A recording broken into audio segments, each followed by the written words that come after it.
SI form जमा करवाने का आज आखिरी दिन था, जिसमें बड़ी संख्या में लंबित फॉर्मों को डिजिटल करने की चुनौती बनी हुई है। अधिकारी और मतदाता दोनों ही अंतिम समय में फॉर्म भरने और जमा करने की प्रक्रिया में जुटे हैं, जिससे सहायता केंद्रों पर दबाव बढ़ता नजर आया। एसआईआर के तहत घर घर पहुंचाए गए गणना फॉर्मों को जमा करने के साथ ही उनके डिजिटल रिकॉर्ड को भी तैयार किया जा रहा है।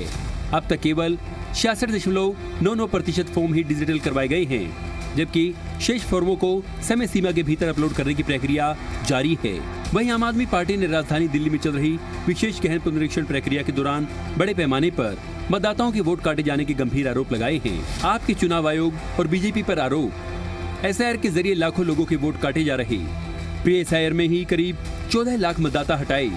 गरीब, दलित, पिछड़े, प्रवासी और झुग्गी वासियों के नाम काटे। प्री एसआईआर में हटाए गए लोग एसआईआर का हिस्सा नहीं बन पा रहे। सरकारी रिकॉर्ड में 100% फॉर्म वितरण, लेकिन जमीनी तस्वीर अलग। चुनाव आयोग के लिए अब बड़ी चुनौती ये है कि बड़ी संख्या में प्राप्त फॉर्म को समय पर डिजिटल रिकॉर्ड में दर्ज किया जाए, क्योंकि एसआईआर के पूरी प्रक्रिया में डिजिटलाइजेशन महत्वपूर्ण कड़ी है। इसलिए फॉर्म जमा करने की अंतिम तारीख के साथ साथ डिजिटल डेटा तैयार करने की रफ्तार पर भी पैनी नजर बनी है। ब्यूरो रिपोर्ट, जी मीडिया।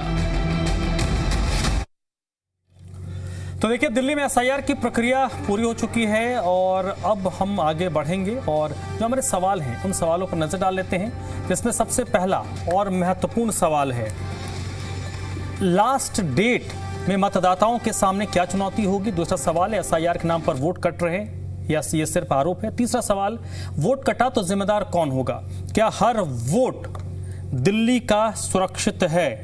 ये हमारे प्रश्न हैं, हमारे सवाल हैं, जिन पर आज हम चर्चा करेंगे, जिन पर हम बात करेंगे, क्योंकि दिल्ली में एसआईआर प्रक्रिया के बाद जो एक्सटेंडेड डेट था वो भी खत्म हो गया। अब वेरिफिकेशन शुरू होगा और वेरिफिकेशन के बाद फाइनल जो वोटर लिस्ट है वो अक्टूबर के आखिर में प्रकाशित होंगी। यानी अभी आपत्तियां आएंगी, लेकिन अभी भी जो वोटर लिस्ट है उसमें कई लोगों के नाम कटे हैं। अब सवाल है कि जो वोटर कम हुए हैं, जिनका नाम एसआईआर में नहीं आया है, ये वो कौन लोग हैं। क्या जैसा विपक्ष कह रहा है कि पूर्वांचल के लोग जो पूर्वी उत्तर प्रदेश के हैं, बिहार के हैं, झारखंड के हैं, बंगाल के हैं, जो प्रवासी हैं, क्या उन लोगों के नाम काटे गए हैं लापरवाही के कारण, या उन लोगों ने स्वेच्छा से अपने नाम हटाए हैं। कोई एसआईआर का मतलब है कि आप दो जगहों के वोटर नहीं हो सकते। देश के किसी एक वोटर लिस्ट पे ही एक ही राज्य में आपका नाम दर्ज हो सकता है। तो एसआईआर का मतलब ये शुद्धिकरण, वोटर लिस्ट की शुद्धिकरण। तो क्या ये शुद्धिकरण वोटर लिस्ट का हो रहा है? क्या इतने बड़े पैमाने पर लोग थे जिनके नाम दो दो जगहों पर वोटर लिस्ट में दर्ज था? क्योंकि जिन प्रवासियों की बात हो रही है वो प्रवासी ऐसे होंगे, क्या उनके दो दो जगह पर नाम थे, जहां के वो मूल निवासी हैं वहां उनका नाम दर्ज था और जहां वो रहते थे दिल्ली में वहां पर भी उनका नाम वोटर लिस्ट में दर्ज था? ये सवाल अभी भी जस के तस है। और चलिए सीधे रुख कर लेते हैं अपने मेहमानों का, जो इस वक्त मेरे साथ जुड़े हैं। पहले उनसे आपका परिचय करवा देते हैं। राजेश गुप्ता जी हैं, भारतीय जनता पार्टी के प्रवक्ता के तौर पर हमारे साथ आज जुड़ रहे हैं। अभिषेक जी हैं, प्रवक्ता हैं आम आदमी पार्टी के। आदेश भारद्वाज जी कांग्रेस पार्टी के प्रवक्ता हैं। और निपुण आलम बायन जी राजनीतिक विश्लेषक हैं, वो भी इस वक्त मेरे साथ जुड़े हैं। आप सभी लोगों का बहुत बहुत स्वागत। सबसे पहले राजेश जी आपसे ही शुरू करता हूं सर। तमाम आरोपों से इतर, क्या दिल्ली में वोटर लिस्ट का शुद्धिकरण हो रहा है या लापरवाही के जरिए साजिशन कुछ लोगों के नाम नहीं ऐड ऑन किए जा रहे हैं? देखिए, एसआईआर पहली बार तो दुनिया में हो नहीं रहा। बिल्कुल, इससे पहले भी 2008 के अंदर हुआ था, फिर हो रहा है। और ये ऐसी प्रक्रिया है जो बार बार होती है। कुछ सालों बाद में ये अच्छे तरीके से देखा जाता है कि किन लोग यहीं से डेथ हो गई, कौन कहीं से ट्रांसफर हो गए है घर पे। कोई ऐसा तो नहीं है जिसने 2 वोट बनाए हुए हैं। ये हमेशा होता रहता है। लेकिन अब लगातार विपक्ष क्योंकि हार रहा है, हर जगह हारते रहते हैं, तो हार का ठीक करा है, एसआईआर तो वोट दो। ये नहीं समझते हैं कि लोग इनको वोट करना ही नहीं चाहते। आप देखिए, एसआईआर की प्रक्रिया जब दिल्ली में आई तो पहली फाइनल डेट दी अगस्त 5 की, उसे बढ़ाया गया, अगस्त 17 करा गया। उसके बाद में अगस्त 24 कर दी गई।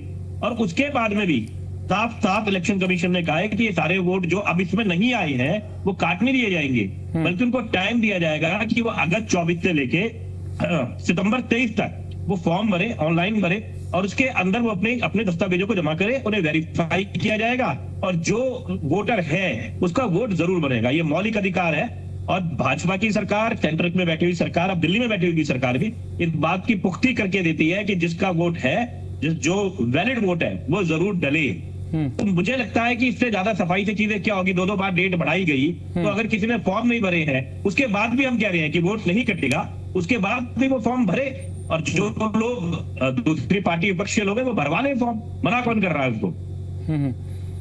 ठीक है, लेकिन सर इसमें एक पक्ष ये भी है, क्योंकि दिल्ली में हम सभी को पता है कि बड़ी संख्या में प्रवासी हैं और मेरे दफ्तर में ही ऐसे 100 लोगों को तो मैं जानता हूं जो आज से 5-7 साल पहले दिल्ली रहते थे, अब वो एनसीआर में शिफ्ट हो गए, या तो गुरुग्राम की तरफ चले गए या फरीदाबाद शिफ्ट हो गए या नोएडा गाजियाबाद में आ गए हैं।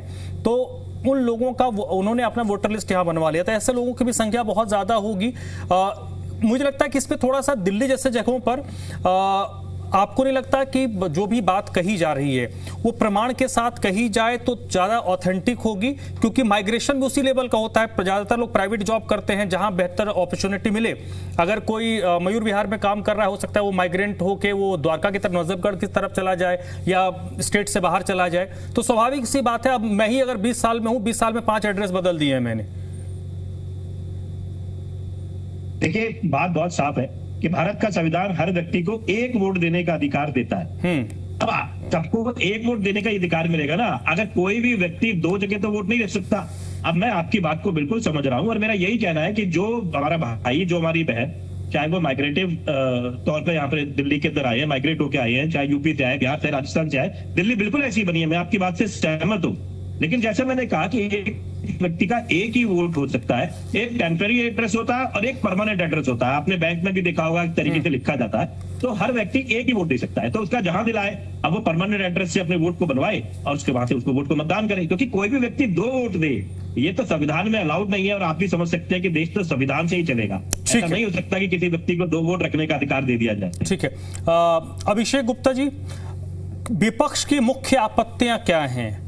और क्योंकि ये तो दोधारी तलवार है ना, जिन लोगों के नाम कटे हैं, हो सकता है ऐसे, ये तो कई आंकड़ा कहीं पर दर्ज नहीं हुआ है कि वो हो सकता है वो बीजेपी के भी वोटर होंगे जिनके नाम कटे हों, आम आदमी पार्टी के वोटर हो सकते हैं, जितने भी नाम अभी तक दर्ज नहीं हुए, जो नहीं आए हैं। तो ये तो बीजेपी के लिए भी दोधारी तलवार वाली बात है कि अगर नाम कट रहे हैं, नाम आउट हो रहे हैं इस SIR प्रक्रिया में, तो उनको नुकसान तो उनको भी हो सकता है।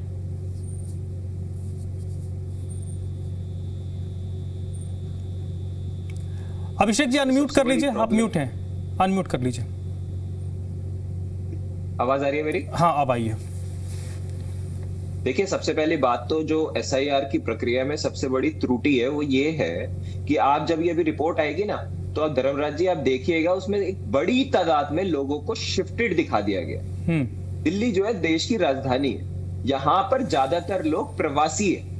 होता क्या है कि यहाँ पर लोगों के पास जमीनें अपनी खुद की कम है, किराए पे लोग ज्यादा रहते हैं। तो कई बारी लोग बाग, जैसे आपने खुद भी बताया, एक कॉलोनी में रहते हैं, फिर दूसरी कॉलोनी में चले जाते हैं, फिर तीसरी कॉलोनी में चले जाते हैं जहां पर उनको बेटर फैसिलिटीज मिलती है, जहां पर उनका किराया कम लगता है। इस तरीके के बहुत सारे लोग हैं। लेकिन सिर्फ ऐसे लोगों को, और सबसे ज्यादा प्रॉब्लम जो हो रही है वो ये है कि जो दिल्ली के गांव हैं या अनऑथराइज्ड कॉलोनीज हैं, वहां पर क्या होता है कि घरों पे कोई नंबर नहीं डला होता है। तो BLO जो बने हुए हैं इलेक्शन कमीशन की तरफ से, वो घर घर जाके वो फॉर्म बांट ही नहीं रहे हैं। मैं बहुत सारी कॉलोनी के आपको एग्जांपल दे सकता हूं। जैसे मैं वजीराबाद में रहता हूं। वजीराबाद एक गांव है। हमारे यहाँ पर हाउस नंबर नहीं है। हमारे यहाँ गली से पहचाना जाता है। गली नंबर 5 में, गली नंबर 6 में, गली नंबर 7 में, 10 में, 12 में। इसी तरीके से संगम विहार है हमारे यहाँ।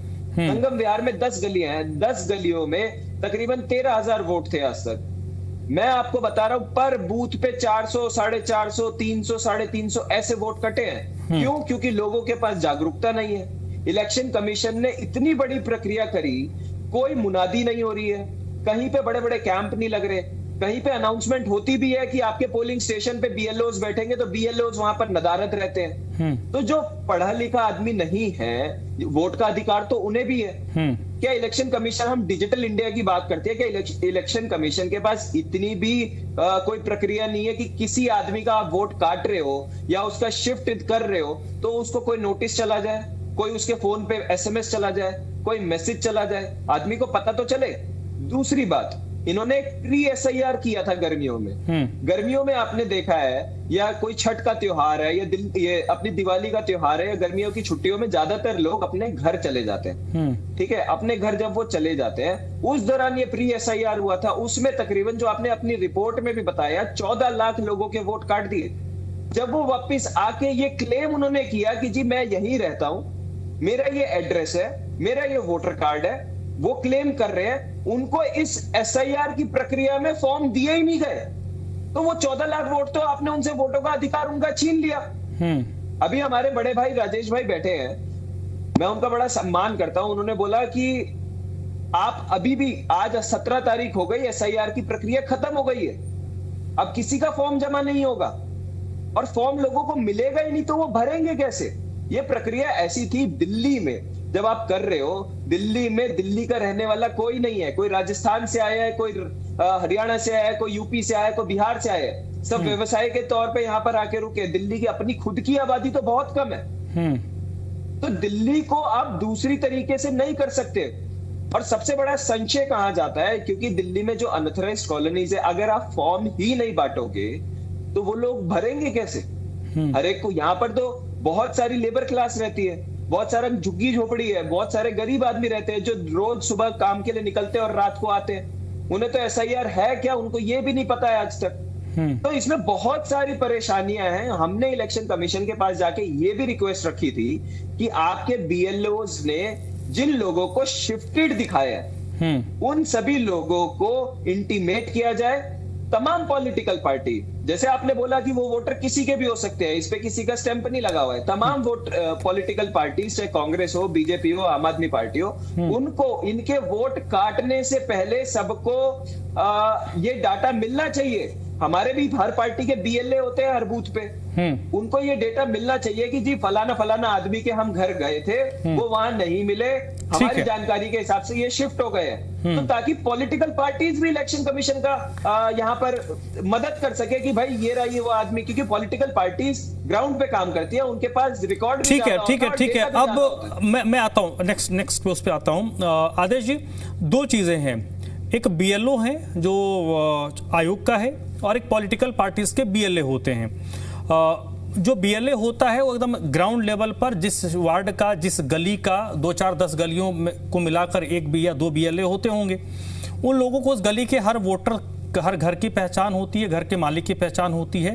तो ये पॉलिटिकल पार्टीज की भी जिम्मेदारी होती है कि वो ये सुनिश्चित करें कि किसी का भी एक भी वोटर छूट ना पाए। जैसा अभिषेक ने भी कहा, मैंने भी उसको शुरुआत में ऐड ऑन किया था कि जो नाम कट रहे हैं वो किसी के भी हो सकते हैं।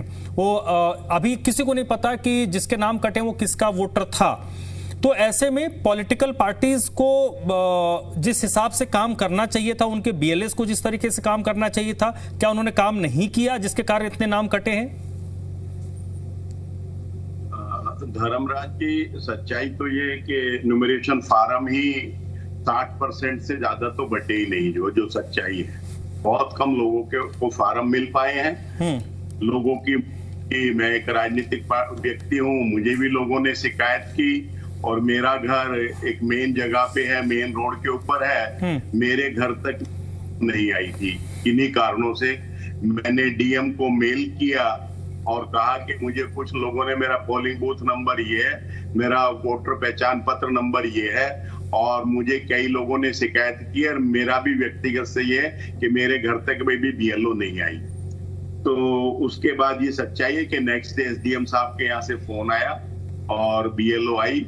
हालांकि वो मुझे पहचानती थी और मैं भी शक्ल से उनको पहचानता था, लेकिन उस आई और तब जाके कुछ फार्म उन्होंने 10-12 फार्म तो मैंने ही तुरंत शॉर्टलिस्ट कराया और कहा कि ये इस घर में दे दो, ये इसमें दे दो, ये इसमें दे दो। लेकिन सच के बीएलओ के लिए भी दिक्कतें हैं। ये प्रक्रिया एक जटिल प्रक्रिया की तरह बना दी है। और इस प्रक्रिया में जो गरीब है, मजदूर है, बुजुर्ग है, अनपढ़ है, उसके लिए बहुत बड़ी दिक्कत है जो तो फार्म भरना अपने कठिनाई है। इस कठिनाई को ऐसी ना हो इसके लिए अब तो खैर बात बहुत आगे निकल गई, लेकिन सुप्रीम कोर्ट में कहा गया था कि ये प्रक्रिया जो है वो सहज प्रक्रिया नहीं है, कठिन प्रक्रिया है। अगर SIR हो तो ऐसे नहीं ऐसे हो। उस वक्त इलेक्शन कमीशन पे कहा था कि SIR पहले भी हुआ है 2002-3 में, ये को पहली बार नहीं होता। तो उस वक्त वहां जो लोग थे उन्होंने कहा, योगेंद्र यादव जी ने, कि जो 2002-3 के नियम थे वो नियमावली दे दो और उस प्रक्रिया को लागू कर दो। तो फर्क ये है कि इलेक्शन कमीशन ने कहा कि वो नियमावली मिल नहीं रही और ये कह के दिया और एक नई प्रक्रिया बनाई गई। नई प्रक्रिया, सारी दिक्कतें BLO को भी आ रही हैं, हमारे BLO 2 को भी आ रही हैं और इसी कारण से ये नंबर जो है सही से नहीं हो पा रहा। और जो ये 4-5 तरह की कैटेगरी है, ये वो कैटेगरी है जो कि फार्म किसी के हाथ भी लग जाए तो भर नहीं सकता और अक्सर उनको मिल नहीं रहा जो है। तो ये एक दिक्कत। प्रैक्टिकल क्या है कि हम हर चुनाव से पहले वोटिंग कैंप लगाते हैं, राजनीतिक पार्टी भी और इलेक्शन डिपार्टमेंट भी। तो यहाँ अनुत्तम का चलन है। अगर हम बात करें कि 2003 के इलेक्शन में जब हमने ये कैंप लगाए या इलेक्शन कमीशन ने जो लगाए, तो 100 गलियों में जाके एक पोलिंग बूथ कंप्लीट होता था। लगभग 250-300 मकान होते थे 100 गलियों में। किसी गली में 2 मकान, किसी में 6 मकान, किसी में 10 मकान। अगली बारी 2007 का कॉर्पोरेशन का चुनाव आया, तब फिर हमने वोट बनाए तो हर गली में 2-2, 4-4, 6-6 मकान और बढ़ जाते थे, जो भी हमारे साथी बता रहे थे जो है अभिषेक जी। पोलिंग बूथ जो है वो लगभग 1.5 से 2 किलोमीटर के एरिया तक फैल जाता है और हर गली के 1-1, 2-2 लोग उसमें होते एक पोलिंग बूथ में जो है। और जब वो वोट डालने जाते तो कहीं ना कहीं उनको मेरा पड़ोसी जो है वो 101 नंबर में डाल के आता है। मैं उससे पूछता हूँ, भाई आप कहाँ डाल के आए? तो कहता है, भारद्वाज जी मैं तो 101 नंबर में डाल के आता हूँ। मैं 101 नंबर को ढूंढता हूँ, 102 को ढूंढता, 199 को, 100 को ढूंढ लेता था, मेरा नाम नहीं मिलता था। मेरा नाम 110 में होता था। लेकिन ये वोटर ऐप बनने के बाद कहीं ना कहीं ये समस्या तो खत्म हो गई थी कि मुझे सहज से मेरा पोलिंग बूथ पता चल जाता था और सीरियल नंबर जो है। लेकिन ये फार्मों की दिक्कत इसलिए आई जो है, इसीलिए हमारा ये इलेक्शन कमीशन को अनुरोध था। लेकिन लोगों का ये मानना है कि पर्टिकुलर कुछ पॉकेट के अंदर जानकी फार्म नहीं दिए गए। हमारे यहाँ हर गांव के अंदर एक गढ़ी होती है, उस गढ़ी में वाल्मीकि, तो उन्होंने कहा भारद्वाज जी हमें तो फार्म नहीं मिले। तो मैंने क्या, तुम्हारे BLO को मेरे पास लिस्ट थी कि आपका पोलिंग बूथ नंबर ये है और ये उसका नाम और फोन नंबर है BLO का, तो आप इनसे बात कर लें, ये आपको देंगे। तब भी उन फार्म लेने में बड़ी दिक्कतें आई थी और सबको फार्म नहीं मिले। तो ये क्या कारण है कि पोलिंग बूथ नंबर पता करने के बाद फोन नंबर भी उसके ऊपर, हर न्यूमेरिकल फार्म के ऊपर पोलिंग BLO का फोन नंबर भी है, लेकिन वो सर्विसेज जैसे होनी चाहिए वैसे नहीं हो रही थी। तो इस पे कहीं ना कहीं एक इंटेंशन पे भी सवाल खड़ा होता है और लोगों का ये मानना है कि सरकार ने कुछ इस तरह से डिजाइन किया है कि जो हमारे को वोट नहीं करते, हमें उनको, उन लोगों को वोटर लिस्ट से एक डिजाइन इस तरह का बना दें कि आधे लोग। SIR प्रक्रिया में कुछ पॉलिटिकल सोच घुसाई गई है ताकि अपने जिस क्षेत्र में या जिस जगह से आपको वोट ना मिलता हो वहां के वोटर्स कम एड ऑन हो, उनके नाम कट जाए, वो शामिल ना हो। क्या इस तरीके की कोई सोच या कार्य प्रणाली आपको दिल्ली में नजर आई? देखिए धर्मराज जी, बातें तो देखिए बहुत सारी निकल सकती हैं और मैंने सबको सुना और इस तरह के इश्यूज भी हैं। लेकिन एक बड़ी बात क्या है कि अभी जैसे 24 अगस्त को प्रकाशित हो जाएगा कि जो दिल्ली का इलेक्टोरल रोल है प्रकाशित हो जाएगा और फिर 24 अगस्त से लेके 23 सितंबर तक, यानी कि 1 महीना हमारे पास में होगा। अगर कोई भी क्लेम है, ऑब्जेक्शन है तो उठ सकते हैं। तो पॉलिटिकल पार्टी देख सकती है कि भाई कहाँ पर हमारा इश्यूज रहा, कौन हमारा वोटर कटा है, उस पर वो ऑब्जेक्शन उठा सकती हैं। फाइनली तो 27 अक्टूबर को जाके प्रकाशित हो गया कि 1 महीने के बाद तब जाके वो फाइनल आपका इलेक्टोरल रोल आएगा। तो मुझे लगता है कि 1 महीने पर्याप्त है। अगर पॉलिटिकल पार्टीज को लगता है कि हमारे वोटर कटे हैं और सही उनके पास में प्रमाण है, सब चीजें हैं, तो वो दिखा सकते हैं। और ये बात नहीं, देखिए ये बात तो फैक्ट है कि काफी ज्यादा बर्डन आया है। हम देखें कि जितने भी बीएलओ के ऊपर था, दबाव था वेरिफिकेशन करने का, तो दिन में करते थे तो फील्ड लेवल पर जाकर मिस्टेक की संभावना रहती भी है। होता ये था कि जैसे मैं खुद ही आदेश जी का मैं सुन रहा था, तो ये तो मेरे साथ भी हुआ है कि मेरे घर तक भी बीएलओ नहीं आ पाया। लेकिन अगर हमने संपर्क किया कि भाई हमारे जो सोसाइटी के प्रधान हैं, तो उन्होंने इसकी जिम्मेदारी ली कि भाई हाँ, और मैं मानता हूँ, देखिए केवल बात ये नहीं कि चुनाव आयोग की ही जिम्मेदारी है, ये जिम्मेदारी तो जब पता था कि एसआईआर हो रहा है तो पॉलिटिकल पार्टी को भी और एज ए नागरिक मेरी भी ड्यूटी बनती है कि मैं चुनाव की इस प्रक्रिया को पारदर्शी बनाने के लिए, सही बनाने के लिए उसमें बढ़ चढ़ कर हिस्सा लूं। तो केवल चुनाव आयोग या बीएलओ पर डाल देना मुझे लगता है उचित नहीं है। और अभी समय है, 1 महीना मिला है, तो आप कीजिए क्लेम, क्या दिक्कत है। मतलब आप ये कह रहे हैं कि जो बयानबाजी हो रही है प्री मैच्योर है। भाई आपके पास मैं कह रहा हूँ कि 1 महीने का पूरा समय मिलता है, और 1 महीना मुझे पता है कि हम भी चुनाव में एक्टिव रहे हैं, चुनावों में काम किया है, पॉलिटिकल पार्टी के साथ मिलकर काम किया है एनजीओ की तरह। तो मैंने देखा है कि 1 महीना बहुत होता है। कोई भी पॉलिटिकल पार्टी के मतलब पूरा भाई हम देखते हैं कार्यकर्ता होते हैं, हर गली मोहल्ले में कार्यकर्ता होते हैं, उन्हें लगता है कि जिनका नाम कटा है दीजिए प्रमाण, दीजिए बनवा लीजिए, उसमें कौन सा बड़ी प्रक्रिया। ठीक है राजेश गुप्ता जी, आप सर जो ग्रीवेंसेस आए हैं, जो आपत्ति आई हैं, मैं सवाल नहीं पूछूंगा, मैं सीधे चाहूंगा कि आप उनको एड्रेस कर दीजिए जो आपत्ति आई हैं।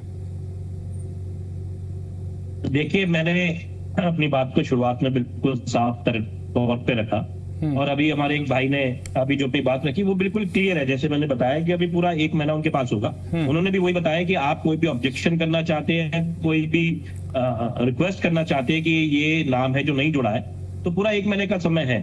और हर पार्टी के पास में अपना कार्यकर्ता होता है हर बूथ के ऊपर, जिसे BLA2 कहते हैं, वहां पे जाके वो उनकी मदद कर सकता है। जो मेरे छोटे भाई अभिषेक ने कहा कि कुछ लोग पढ़े लिखे नहीं है या बुजुर्ग हैं, तो उन्हीं के लिए तो कार्यकर्ता उनकी मदद करते हैं, हम हमेशा ये करते रहे, और मुझे उम्मीद है, विश्वास है कि ये भी जरूरी है बात काम को करते हुए। अब सवाल इस बात का आता है कि अगर उसमें कोई त्रुटियां थी जैसे कि अभी बताई जा रही है, आप देखिए दिल्ली की विधानसभा का सत्र भी लगा और लोकसभा भी लगी हुई थी, लेकिन विपक्ष सिर्फ हंगामा करता रहा। आपके सामने है, किस लिए होता है सदन? जो चर्चा भी हो रही है, जैसे अभिषेक जी और मैं और आप मिलकर चर्चा कर रहे हैं और हमारे और भी भाई बैठे हुए हैं, इसी चर्चा के लिए सदन था जिसके अंदर विपक्ष के नेता बैठे होते। लेकिन बड़ी दुख की बात है कि दिल्ली की विपक्ष की नेता वहां थी ही नहीं, वो गोवा में थी। तो बताइए किस तरीके से किस बात को रखा जाएगा। लोकसभा में रोज वॉकआउट हो रहा है, तो आपकी जो सार्थक बहस है, जो टॉपिक्स है, वहां पे तो चर्चा हुई ही नहीं। यही बड़ी प्रॉब्लम है कि जहां सदन को बनाया जाता है, इन्हीं कामों के लिए बनाया जाता है। उस सबके बावजूद इलेक्शन कमीशन अपना काम अच्छी तरीके से कर रहा है। आप देख रहे हैं, जैसा मैंने कहा कि कोई भी वो आदमी 2 वोट नहीं रख सकता। अगर कोई माइग्रेट आउट हो गया है, दिल्ली से चला गया है, तो उसका वोट नहीं हो सकता। और दिल्ली में आ गया है और दिल्ली से वोट देना चाहता है और बाहर से कटवाना चाहता है, तो वो उसकी मर्जी है, उसको कोई रोक थोड़ी रहा है। बिल्कुल खुली किताब की तरह काम हो रहा है, सबका 1 वोट होगा। ऐसा संभव ही नहीं है कि कोई आदमी कहे कि मैं यहीं रहता हूं, उसका वोट ना हो। लेकिन कोई आदमी 2 वोट रखे, ये संभव नहीं है। फर्जी वोट किसी का हो, ये संभव नहीं है। अगर कोई परेशानी है, जैसा कि कुछ साथियों ने रखा, तो मैंने जैसे उन्होंने बताया भी, एक साथी ने हमारे बताया कि उनको दिक्कत थी, उन्होंने कंप्लेंट करी, तो उनके वहां पे BLA2 आए और उन्होंने उस काम के फॉर्म को भरवाया। 19 फॉर्म उन्होंने भरवाए, उन्होंने खुद का। ऐसे ही मैंने भी देखा, बहुत लोग मेरे पास में भी आए, और हर एक के पास में आते हैं जहां भी वो अपने राजनीतिक तौर पर जहां पे जुड़े होते हैं, वो जाते हैं, विधायक के पास जाते हैं, पार्षद के पास जाते हैं, और लोग उनकी मदद करते हैं। BLA2 के पास में जाते हैं, लोग उनकी मदद करते हैं, और वो वोट जरूर बनेगा। इस बात से निश्चित रहना चाहिए। जो भी समस्या है उसको ठीक करा जाएगा, और पूरे तरीके से ठीक हो रहा है। मेरा मानना फिर है कि विपक्ष इस बात को जरूर समझे कि सदन को चलाए, सार्थक चीजों पे बहस हो। जितनी अच्छी बहस आप करा रहे हैं, अच्छे तरीके से सब अपनी बात को रख रहे हैं, दर्शक भी समझ पा रहे हैं कि जिसका नहीं है, मैं आपके माध्यम से बात को रख रहा हूं, जो अपने वोट को अभी तक नहीं बनवा पाया, जिसको कोई ऑब्जेक्शन है या कोई रिक्वेस्ट है वो देना चाहता है, तो अभी पूरा टाइम वो अगस्त 24 तारीख से लेकर सितंबर 23 तक उसे दे सकता है। फाइनल लिस्ट अक्टूबर 27 को रिलीज होगी, उसमें काफी समय है। निश्चिंत रहिए, ये देश की सरकार, ये देश की सभी संस्थाएं, ये देश के लोकतंत्र को मजबूत बनाने के लिए पूरी तरीके से लगी हुई है। ठीक है अभिषेक जी, इसमें एक तर्क ये भी है, जैसे अभी तक की जो बात निकल कर सामने आई कि अभी जब 24 के बाद 1 महीने का टाइम रहेगा 23 सितंबर तक का, जब आपत्तियां आएंगी। इसमें मुझे लगता है कि जो मतदाता हैं वो भी घर में पालथी मार कर बैठ जाएं, ये भी उचित नहीं है। सब चुनाव आयोग का अपना काम है, जो पब्लिक रिप्रेजेंटेटिव हैं, पॉलिटिकल पार्टीज हैं, उनके कार्यकर्ताओं का भी अपना एक काम है। साथ ही साथ उन लोगों का भी काम है कि वो भी थोड़ा मेहनत करें कि जिनका वोट नहीं ऐड ऑन हो रहा, कट रहा है, या जो XYZ कोई भी रीजन से, वो भी थोड़ा सा इनिशिएटिव ले, आसपास के जो पॉलिटिकल कार्यकर्ता हैं उनसे मिले, उनको वाकिफ करवाएं। तो ऑब्वियस सी बात है वो उनका काम करवाएंगे।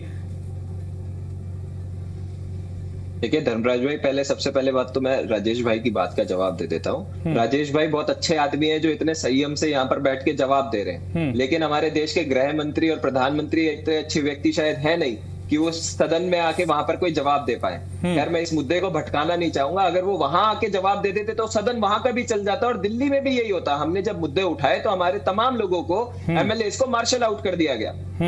बात आई जब SIR की, आप खुद ही सोचिए धर्मराज जी, हर चुनाव से पहले वोटर लिस्ट तैयार होती है, वोटर स्क्रूटनी होती है, ये लगातार चलने वाली प्रक्रिया है। क्या दिल्ली जैसी जो देश की एक राजधानी है, 66% लोगों के एनुमरेशन फॉर्म आया है, क्या 34% फर्जी वोट हो सकते हैं? क्या 34% लोग शिफ्ट कर गए?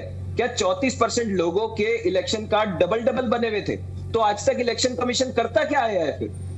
ये तो जिम्मेदारी इलेक्शन कमीशन की थी ना भाई। 8-10% लोग इधर उधर हो गए, वापस चले गए, तो बातें आपकी समझ में आती है। 33%। और पॉलिटिकली होता क्या है, जैसे आदेश जी ने बताया, कुछ इलाके, कुछ कॉलोनीज ना हर पॉलिटिकल पार्टी को रिकॉग्नाइज्ड होता है कि फलाना कॉलोनी से 1000 में से 500 वोट जो है फलाना पार्टी को पड़ता है, हमारी पार्टी को तो यहां से 100 ही वोट पड़ता है। तो वहां पर अगर हर 2 वोट कटेंगे, 3 वोट कटेंगे, तो 3 में से 2 वोट दूसरी पार्टी के कटेंगे। तो ये इस तरीके से इलेक्शन कमीशन काम कर रहा है। जो कॉलोनीज में, जहां पर अनऑथराइज्ड कॉलोनीज में बीजेपी को वोट नहीं मिलता है, सबको पता है। गांव में बीजेपी को वोट कम पड़ता है, सबको पता है। पॉश कॉलोनीज में बीजेपी को वोट ज्यादा पड़ता है। अब डेटा ही तो हम उनसे मांग रहे हैं। आप हमें पॉलिटिकल, जितनी हमारे लोग काम करने के लिए राजी हैं, लेकिन धर्मराज भाई आप तभी तो जाके उसकी वेरिफिकेशन करोगे जब आपको ये पता चलेगा कि भाई इस आदमी को तो वोटर शिफ्ट में दिखा दिया है, इसका नाम तो डिलीट हो गया है। यही तो हम डिटेल पब्लिक करने के लिए कह रहे हैं।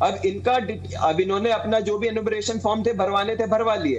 अब पॉलिटिकल पार्टीज को, तमाम को आप प्रोवाइड कराइए ना कि ये लोगों के हमने वोट काट दिए, ये लोगों को हमने शिफ्ट दिखा दिया है। उसके बाद चाहे बीजेपी वाले बोले, चाहे कांग्रेस वाले बोले, या आम आदमी पार्टी वाले बोले, और वेरीफाई करा दे BLO को कि ये उनसे गलती से वोट छूट गया था, तो उनको वापस जोड़ने की भी तो प्रक्रिया होनी चाहिए ना।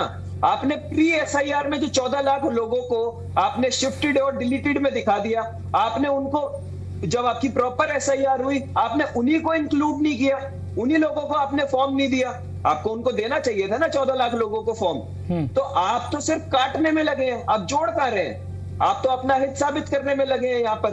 तो इन्हीं चीजों के बाद ये शख्स इस चीजों में जाता है। SIR एक जटिल प्रक्रिया है, इसमें जल्दबाजी नहीं होनी चाहिए। इसमें 2 महीने और लगते हो तो लगाने चाहिए, क्योंकि हमारे देश के संविधान ने हर नागरिक को वोट डालने का अधिकार दिया है।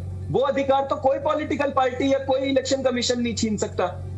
तो आपको और समय लगता है तो लगना चाहिए, लगाना चाहिए, पॉलिटिकल पार्टीज को और इन्वॉल्व करना चाहिए। सिर्फ एक पॉलिटिकल पार्टी के कहने पे नहीं चलना चाहिए। और जितने लोगों के फॉर्म हो उतने से ज्यादा बहुत सारी चीजें जो इलेक्शन कमीशन कर सकता था। लेकिन आप खुद ही सोचिए, जो इलेक्शन से पहले कैंपेन चलते हैं ना कि आप अपना वोट डालिए, आप अपना वोट का मताधिकार जरूर कीजिए, उतनी उस लेवल की भी कैंपेनिंग SIR की दिल्ली में कहीं नहीं हुई है। कहीं कैंप इन्होंने स्पेशल कैंप लगाए हो तो आप बता दीजिए, कहीं किसी ने कोई कवर किया हो तो। मैं सच्चाई बता रहा हूं क्योंकि हम जमीन पे काम करते हैं, तिमारपुर में हम रहते हैं। जहां पर इन्होंने बोला कि BLOs बैठे हैं, वहां पर BLOs मिलते ही नहीं थे। तमाम कंप्लेंटों के बाद नहीं मिलते थे। मेरी तो खुद की वाइफ है, मेरे घर में 6 वोट है, मैं पॉलिटिकल पार्टी का आदमी हूं। 6 में से 5 वोट आए, मेरी वाइफ का वोट ही नहीं आया। इलेक्शन का उस वोटर लिस्ट में भी नाम है, लगातार वोट भी डालती रही है। हमारे घर के बगल में एक कॉलोनी है, पूरी कॉलोनी में 400 वोट है, अभिषेक जी जैसे आपने कहा ना, जैसे आपने बात कही, मैं उसी को थोड़ा और एक्सपेंड करने की कोशिश करता हूं। मेरे होम स्टे, ये पूर्व में भी मैंने जिक्र किया है, आपने जिक्र किया तो जिक्र मैं भी करता हूं। मेरे स्टेट में भी इस वक्त SIR चल रहा है। मेरी जो वाइफ हैं उनका नाम, उन्होंने भी वोटर लिस्ट में था, उन्होंने पिछले हमारे यहाँ नाम दर्ज होने के बाद हमारे यहाँ पंचायत चुनाव हुआ, पंचायत चुनाव में उन्होंने वोट किया। इस बार SIR की प्रक्रिया के तहत उनको जब वो प्रीवियस वोटर कहाँ की थी, उनके फादर जो हमारे इन लॉज हैं वो कहाँ के वोटर थे, ये सारा वेरिफिकेशन हुआ। मैंने सारा डिटेल दिया, जो हमारा वार्ड मेंबर है उसने मेरे से कांटेक्ट किया, मैंने उसको सारी चीज़ें दी। अभी 4-5 दिन पहले वो लिस्ट में नाम आ गया। तो मैंने भी तो इनिशिएटिव लिया ना अभिषेक जी कि उनका नाम ना छूटे, वोटर लिस्ट में दर्ज हो। मैंने उसको 4 बार फ़ोन घड़काया, जो मेरा मुखिया है मैंने उसको बोला कि देख लो, तो जो डिटेल उसने मांगा मैंने उसको डिटेल दी, वो चीज़ हो गई। जहाँ तक दिल्ली की बात है, दिल्ली में मेरे नोन रिश्तेदारी में क्या बताऊँ, मेरे 8-10 लोग हैं, मेरे 2 मामा 2 मामी, वो यहाँ के वोटर, वो लोग झारखंड के गिरिडीह के मूल निवासी हैं और पिछले 20 साल 25 साल से दिल्ली में रहते हैं। SIR की प्रक्रिया हुई, उन्होंने अपना, वो द्वारका वाले बेल्ट में रहते हैं, उन्होंने अपना नाम यहाँ से कटवा लिया, उन्होंने प्रीफर किया नहीं, उन्होंने बाकायदा घर खरीद के घर बना लिया है। बट उन मेरे दोनों मामाओं ने, उन्होंने अपना नाम अपने गांव में रखना प्रीफर किया, यहाँ पे उन्होंने नहीं रखवाया। तो वो जो नाम कटे हैं उसमें उन 4 लोगों का भी तो नाम होंगे, ऐसे कई लोग होंगे जिनके नाम कटे होंगे, जिन्होंने प्रीफर किया होगा कि भाई नहीं हमको एक ही जगह का वोटर रहना है, तो उन्होंने अपने गांव का चूज किया कि मैं वहीं का रहूंगा। मैं वही बोल रहा हूँ, होंगे, लेकिन 33% तो नहीं होंगे ना। मेरी वाइफ ने जब शादी होके वो यहाँ 2019 में आई, अपने राजस्थान से वो आई है, उन्होंने वहां का वोट कटा के बकायदा यहाँ का वोट बनाया। चलिए छूट गया, मेरे को उससे परेशानी नहीं है, गलती हो जाती है। परेशानी ये थी कि उनका फॉर्म इलेक्शन कमीशन ने प्रिंट ही नहीं हुआ। तो इस तरीके से बहुत सारे लोग छूटे होंगे, और बहुत सारे लोग, हम दिल्ली की अगर असलियत की बात करें ना, तो बहुत सारी कॉलोनीज, मैक्सिमम ऐसी कॉलोनीज है, जैसे हमारे एक अभी यहाँ पर प्रवक्ता बोल रहे थे कि हमारे प्रधान को हमने बोला, उन्होंने आगे जाके वो किया। अनऑथराइज्ड कॉलोनीज में कौन प्रधान होता है? कोई प्रधान नहीं होता है। वो वहां पर सुबह जाते हैं, रिक्शा चलाने वाला, कोई घर में काम करने वाला, उन लोगों को कुछ पता ही नहीं है, उनके वोट बड़ी मुश्किल से बने होते हैं। तो ठीक है, मैं अभिषेक जी में आता हूं, इलेक्शन कमीशन को इसमें लोगों को जागरूक करने के लिए बहुत सारी चीजें और करने की जरूरत है। अभिषेक जी मैं आपके पास आता हूं, एक अपडेट है, उसके बाद मैं आदेश जी के पास आऊंगा। दिल्ली की हम बात कर रहे हैं, तो कालका जी में विकास कार्यों को लेकर एक बैठक हुई है। विधानसभा स्थित नेता प्रतिपक्ष ने अपने कार्यालय में ये बैठक की है। बैठक में क्षेत्र के लोगों के साथ जल बोर्ड, MCD, PWD और डूसुब के अधिकारी मौजूद थे। बैठक के दौरान क्षेत्रवासियों की ओर से जो समस्याएं बताई गई हैं, उन समस्याओं को लेकर चर्चा हुई है, सुझाव दिए गए हैं, उन सुझावों पर अधिकारियों से चर्चा हुई है। जितने भी पुराने रुके हुए कार्य हैं, उन कार्यों को जल्द पूरा करने का निर्देश नेता प्रतिपक्ष और कालका जी के विधायक आतिश ने दिया है। साथ ही साथ उन्होंने लोगों से जरूरत को ध्यान में रखते हुए नए सुझावों पर योजना तैयार कर काम शुरू करने को कहा है। इस बैठक के दौरान क्षेत्र में सड़क, जल निकासी, पानी और बुनियादी सुविधाओं से जुड़े कामों को लेकर भी अधिकारियों को दिशा निर्देश दिए गए हैं। मकसद ये है कि कालका जी के लोगों को बेहतर सुविधाएं मिले, क्षेत्र के विकास कार्य में तेजी आए।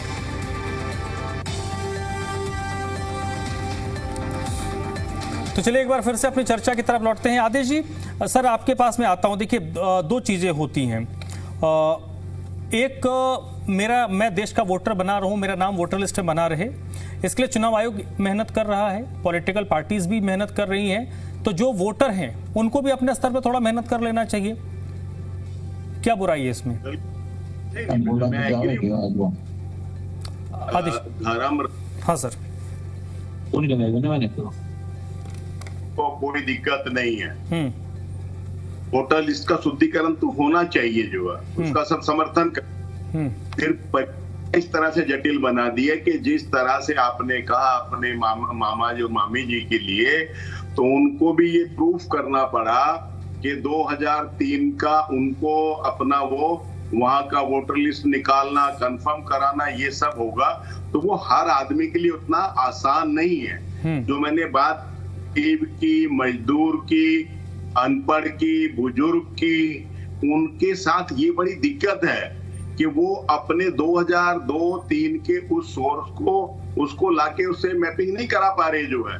तो जो फार्म बट गए हैं, कुछ लोगों के हाथ में चले गए हैं, तो उसके बाद वो उसको वापस नहीं करा पा रहे, इसलिए कि 2002-3 का सोर्स नहीं मिल रहा। तो ये एक बड़ी, आपसे पहले क्या होता था कि बीएलओ के हाथ में वोटर लिस्ट होती थी, मेरे घर में एंटर करेगा, मेरे घर में प्रेजेंट में कितने सदस्य हैं, कोई 18 साल से ज्यादा हो गया उसका जोड़ दिया करता था, परिवार में किसी की डेथ होगी उसका डिलीट कर दिया करता था। ये एक प्रक्रिया, तो हमने उस प्रक्रिया को जो है इसको इस तरह से जटिल बना दिया कि अब वो मेरी रिस्पॉन्सिबिलिटी होगी उस गरीब, कमजोर, पिछड़े, अनपढ़ आदमी को भी अपना 2002-3 का जो है वो निकाल के लाना पड़ेगा, उसके साथ उसमें उसको भरना पड़ेगा, तब जाके वो अपना उसका वो होगा। तो ये एक दिक्कत का कारण है। तो ये इसके लिए सुप्रीम कोर्ट में ऐतराज किया गया था। इसी के कारण जो है 27 लाख वोटर बंगाल में छूट गए थे, जो बाद में सुप्रीम कोर्ट तक भी गए, और सुप्रीम कोर्ट में जाने के बाद सुप्रीम कोर्ट के जज साहब ने कहा कि अगली बारी वोट दे देंगे। तो ये जो है ये एक बहुत बड़ा लोकतंत्र के साथ मजाक था।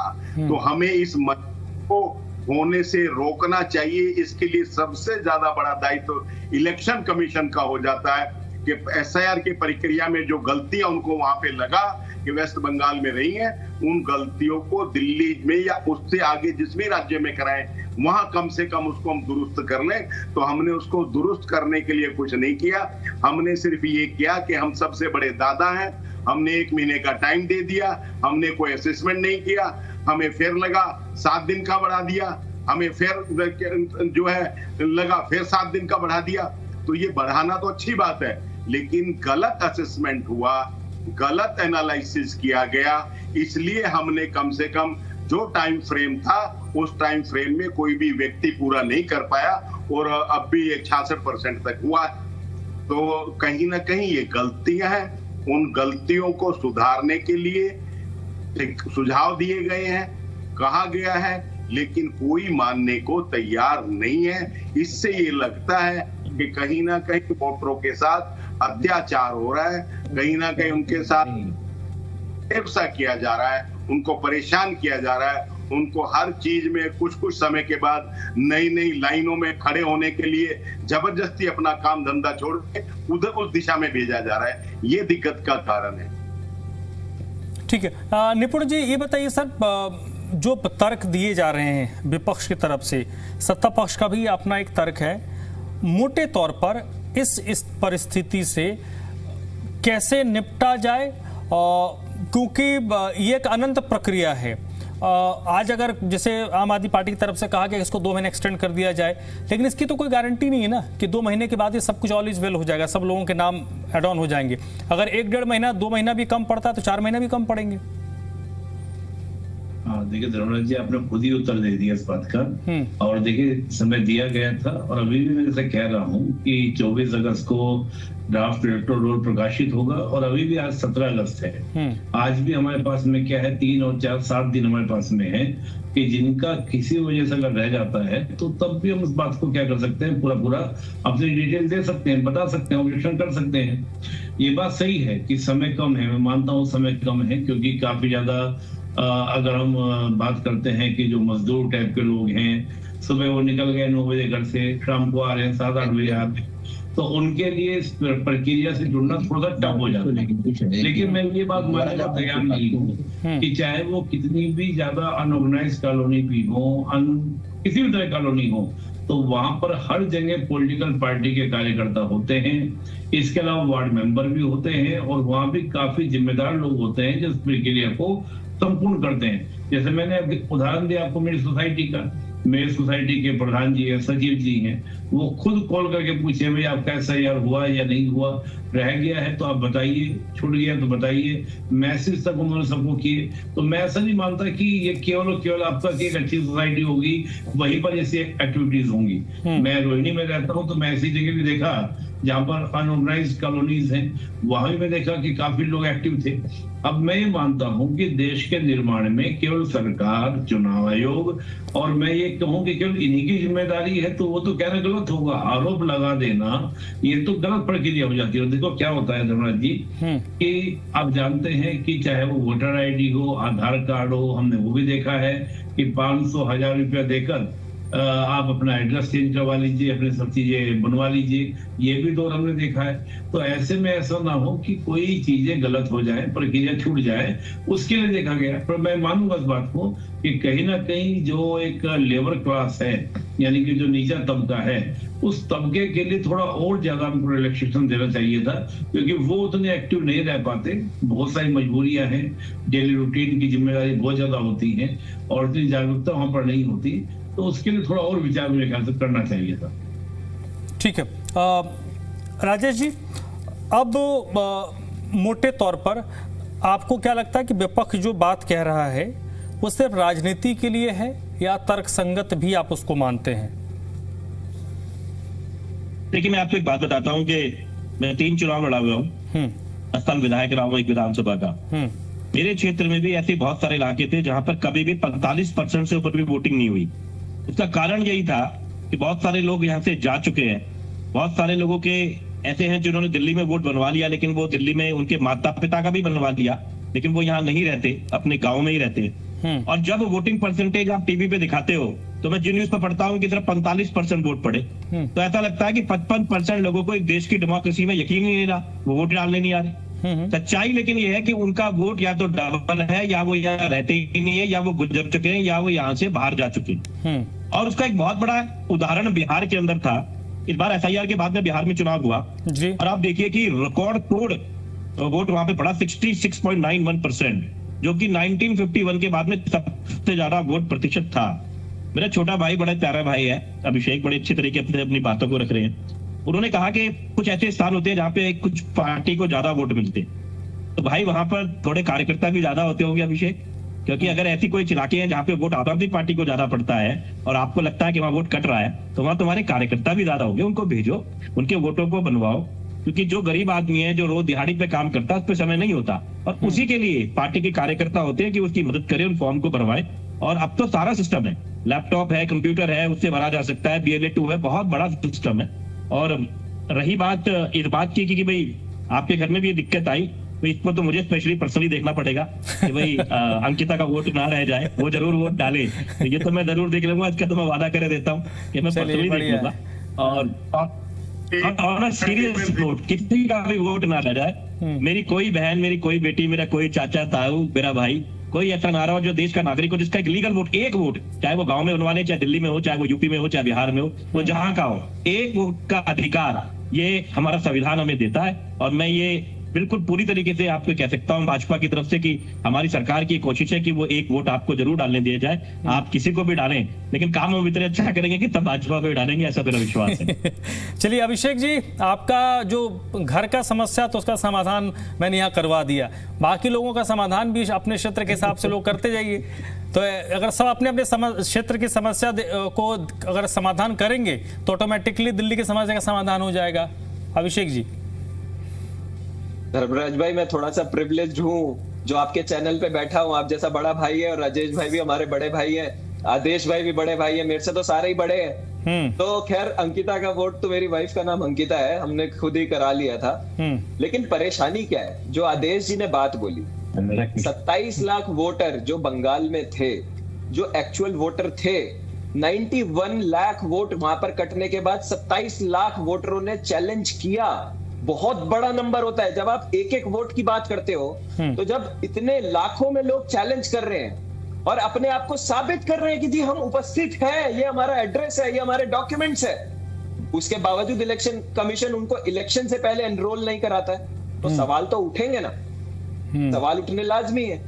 तो सबसे बड़ी बात यही है कि दिल्ली में भी बंगाल जैसा हाल ना हो जाए। तो उसके लिए जवाबदेही तो इलेक्शन कमीशन की तय करनी पड़ेगी। राजेश भाई हमारे बड़े भाई हैं, उन्होंने बोला कि हम देखेंगे। हम राजेश भाई से तो एक्सपेक्ट कर ही नहीं रहे थे, हम तो इलेक्शन कमीशन से एक्सपेक्ट करते हैं, क्योंकि राजेश भाई का इलेक्शन कमीशन से क्या लेना देना। इलेक्शन कमीशन तो जो कहा जाता है वो स्वतंत्र है, तो ये तो इलेक्शन कमीशन को देखना चाहिए। तो इलेक्शन कमीशन बट नहीं ठीक है, वो बात सही है कि इलेक्शन कमीशन तो अथॉरिटी है, लेकिन वही इलेक्शन कमीशन बीएलओ के साथ साथ बीएलए को भी प्रमाणित करता है कि हर पॉलिटिकल पार्टीज के बीएलओ उसमें शामिल हों। अगर कोई बीएलए को शामिल होने से रोकता है तो फिर वो गलत है। आदेश जी, ये बात सही है ना कि बीएलए में तो उसी का एक हिस्सा है प्रक्रिया का। इसमें धर्मराज जी इशू हर स्टेट का अलग तरह से रहा और उसके बाद पता नहीं क्यों ये सुधार नहीं होता। मैं बड़े जिम्मेवारी के साथ आपको कहना चाहता हूं कि महाराष्ट्र के अंदर जब चुनाव हुआ तो अडल्ट पॉपुलेशन जो थी वो स्टेट की 9 करोड़ 52 लाख थी, जो 18 साल आयु के थे।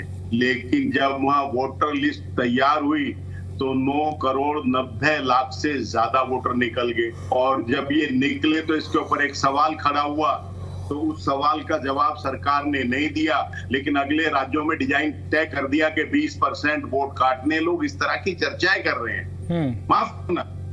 तो वहां कोई डिजाइन, महाराष्ट्र में डिजाइन कोई अलग बनाया था, और जब वो डिजाइन की चोरी पकड़ी गई, ये लोग कहां से आ गए? 40 लाख लोग लगभग वोटर एक्स्ट्रा हो गया, ये कहां से आ गए? तो अब उस डिजाइन को करने के लिए अलग राज्यों में 25 से 30% वोट काटना है और फिर उस डिजाइन। चलिए सर, देखिए शिकायतें जब नहीं, ये आपसे सवाल नहीं है, ये इलेक्शन कमीशन से सवाल था। मुझसे क्यों सवाल कीजिएगा? राजेश जी कुछ कह रहे हैं सर, जल्दी से। देखिए ऐसा होता है कि हर लास्ट के अंदर कुछ सप्लीमेंट्री शीट्स आती है, उस सप्लीमेंट्री शीट्स के अंदर एंड टाइम पे बहुत सारे वोट जुड़ते हैं, खास करके जो 18 साल के बाद के बच्चे उनके जुड़ते हैं, जो है वो सप्लीमेंट्री शीट्स होती है। जो भी चुनाव लड़ा है वो बात को समझता है। मैंने लड़ा हुआ, जैसे मैं कह रहा हूँ कि 2 बार विधायक भी रहा हूँ, तो मैं जानता हूँ सप्लीमेंट्री शीट्स आती है। तो सर इतनी बड़ी पॉपुलेशन में जहाँ 9 करोड़ 52 लाख आपने वोट बताए महाराष्ट्र में थे, उसमें 40 लाख वोट का बढ़ जाना सप्लीमेंट्री लिस्ट में कोई बहुत बड़ी बात नहीं है, हर स्टेट में होता है, आप चेक कर सकते हैं। चलिए सर, इसी नोट पे देखिए मैं इलेक्शन कमीशन की तरफ से जवाब नहीं दे रहा, क्योंकि नहीं ठीक है सर, सवाल था तो मैंने जवाब दिया। ठीक है, मोटे तौर पर जो असली चर्चा होगी वो 23 सितंबर के बाद होगी, क्योंकि अभी तो एक 24 तारीख के बाद 23 सितंबर तक 1 महीना का टाइम होगा ना। अपनी आपत्तियां ऑनलाइन आप जाइए, फिर उसमें एड ऑन होगा। तो हालांकि इसमें मुझे लगता है कि दिल्ली की जितनी पॉलिटिकल पार्टीज हैं उनको भी कमर कस लेना चाहिए, हर जगह पर अपने कार्यकर्ताओं को उतार देना चाहिए, उनकी तरफ से भी कोशिश होनी चाहिए, क्योंकि बीएलए भी उसी का पार्ट है। फिर शिकायतें आती है तो उसको जरूर एड्रेस किया जाएगा। बहुत बहुत शुक्रिया राजेश गुप्ता जी, थैंक यू आपका। अभिषेक थैंक यू आपका भी। आदेश जी आपका भी बहुत बहुत शुक्रिया। सर निपुण जी आपका भी बहुत बहुत शुक्रिया। छोटे से ब्रेक लोगे, जल्द लौटते हैं।